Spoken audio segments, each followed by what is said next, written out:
right, welcome back to the PCC podcast. And today we are going to be breaking the fourth wall with a coach's corner and telling you guys a little bit more about behind the scenes in business and this industry.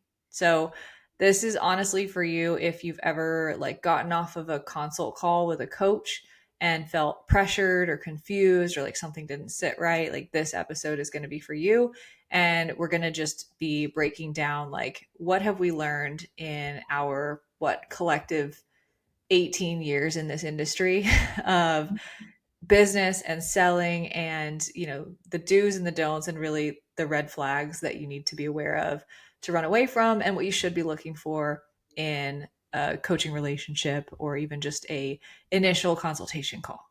So I got Alyssa here. Welcome. Hello, glad to be back. Thank you for having Yes. me.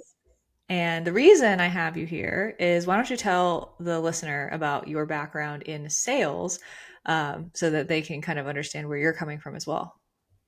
Yes, in addition to coaching, I have a very, very heavy background in sales. Like I would say that's the second thing that I have the most experience with. Um, but yeah, I have been in the high ticket sales industry for, a while, if you count my own business, and then working for other businesses in high ticket sales when it comes to fitness coaching and other types of coaching as well. Yeah. And so really what we want to do today is just kind of powwow on like what you guys have probably experienced or have heard about or afraid to experience, and just clear the air for like what you should look for and empower you in this process. Because at the end of the day, if you're looking for help, you want someone to coach you through your patterns, your specific needs when it comes to your health and fitness. Like you deserve to find a great fit for you, and you deserve to know when you shouldn't make the call versus when you should.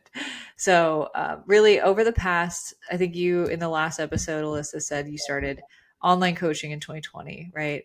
Mhm. And that's really when the industry started to boom. Before then, it was like this cute niche thing that like no one really knew about, and like definitely wasn't taken seriously as a career. But after 2020, it was like, all right, this is like its whole own industry, right? And Right. then the online space as a whole really boomed because of the lockdowns, and high ticket sales, high ticket online coaching businesses of all kinds, not just fitness, really took a uptick. So life coaching, relationship coaching, fitness coaching, career coaching, all these things, right? So this space, especially for fitness, is crowded because America is relatively unhealthy. And with the boom of an industry, I feel like there's good and there's bad, right? And so there's a lot of great people with great intentions, but also a lot of people who are teaching tactics and strategies and trying to help people grow these businesses that sometimes can come off the wrong way. And then there's just like outright bad people who want to like scam people out of their money. So like there's all of the above. So um just gonna walk through like what you should expect versus what is a red flag. So let's talk about like the discovery call, the consultation call, the sales call, whatever you want to call it. These will have different names depending on whatever company you are having a call with. And I think like let's talk green flags. Like what would you say are green flags for like what someone should expect for a call like that? Big green flag. I know two off the top of my head. Number one is they take a lot of time to get to understand you, where you're currently at, what your thought process is, what you've done before, and truly understand those things. They're not just throwing a lot of information at you and making it all about them. And then the second thing would be if they obviously want the best for you, but at the same time, they are not attached to you signing up. If they are, you can Mhm. read body language. Usually these calls are done on Zoom. You can read someone who's very uptight or fidgety or just seeming a little anxious because they're just trying to close the deal versus doing what's best for you. Those are the two. I guess that was kind of a red flag. I'm saying if they're like chill or laid back, like what do you want to do? I don't like assumptive closing. which is a tactic. I Mhm. like, for me on calls, I say, well, these are the next steps. What do you want to do? What do you want to do from here?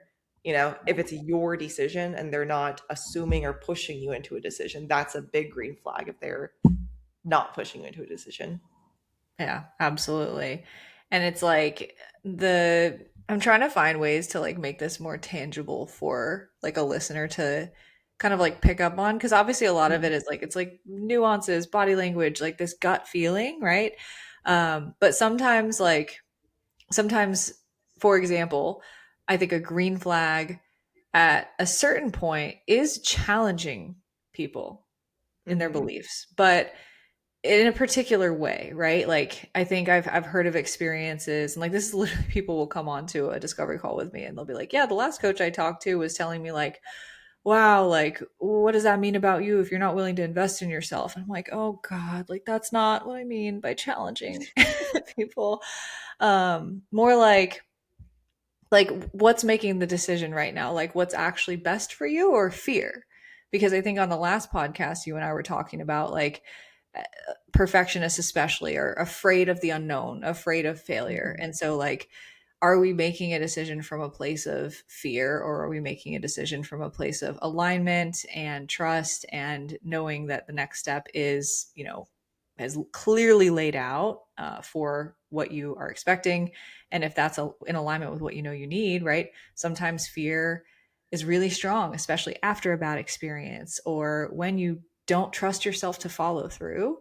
And I think like that's something I'll call out really often, is just like, who's in the driver's seat right now? Is it the version of you that's protecting yourself, or the version of you that is, aligned and stepping into the version of you that you're becoming?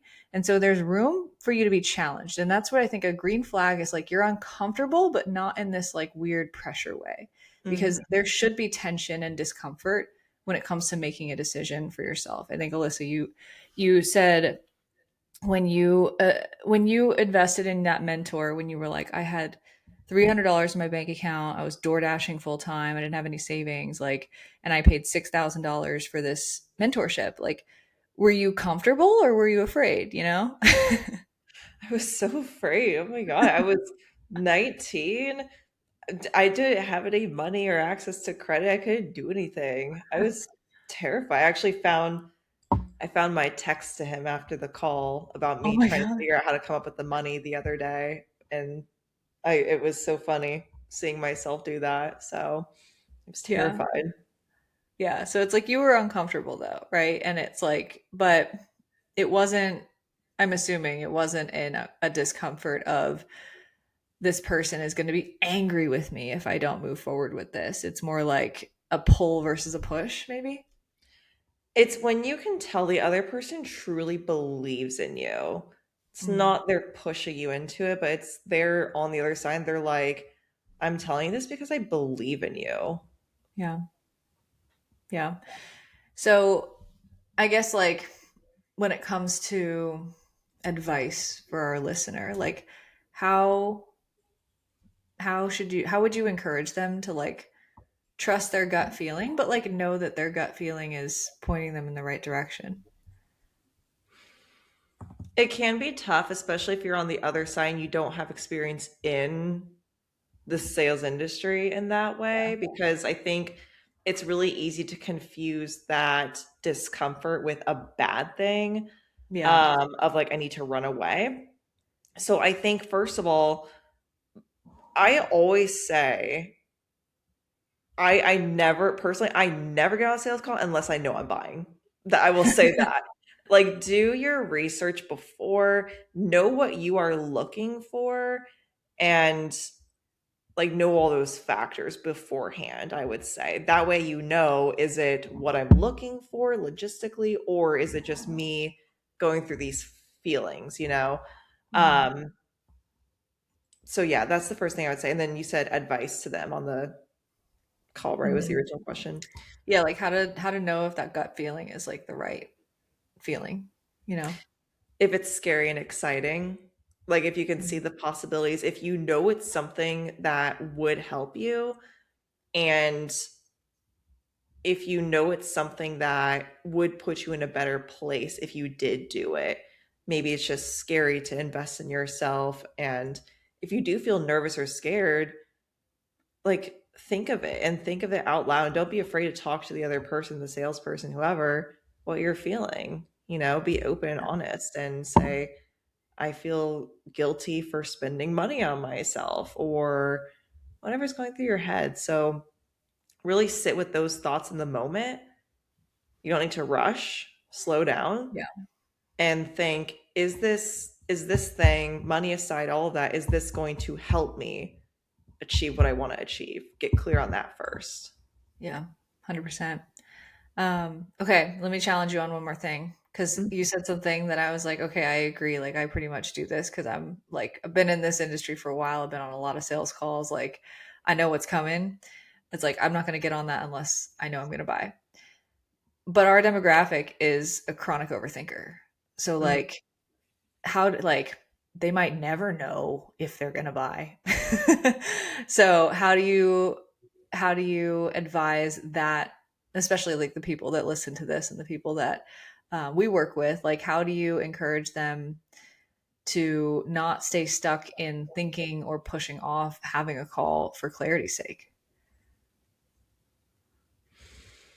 I would take this is what I do because I do that too. I will overthink. And overthinking and over researching is, It's real. yeah, it's just an excuse to avoid discomfort and action, usually Mm, due to the fear of failure. Like, I know that's exactly what I do. I catch myself now, but I would yeah, say book it like as soon as you can. Don't let it drag out and wait. yeah, That's what I do is I think just jump in the deep end and just take action. Don't think. Just take yeah. action and go along with the journey. Yeah. So like do enough research to know that like, okay, I really like the idea of all of this and I want specifics, but not so much research that you're just paralyzed forever.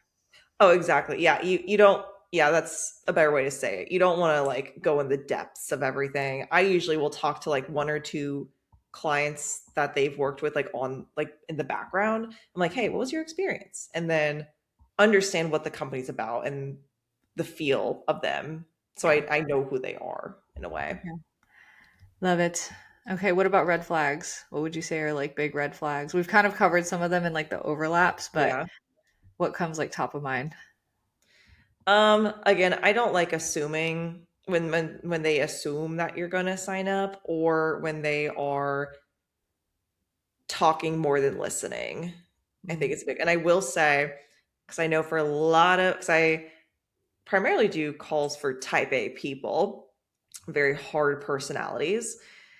I will say, be ready to open up about yourself. So if they are doing all the talking or all the presenting, or if they, oh, this is a good one. If they talk negatively about specific companies or specific mm, brands, or, oh, yeah, your last coach sucked. Like if they are talking like that, I think that is a red flag. Or if they're like, we are like, when you've barely gotten to the call and they're like, oh, yeah, we can definitely help you. Like, we're the answer. They don't even know anything about you yet. They're if yeah. you're a fit. So those are some red flags, I would say.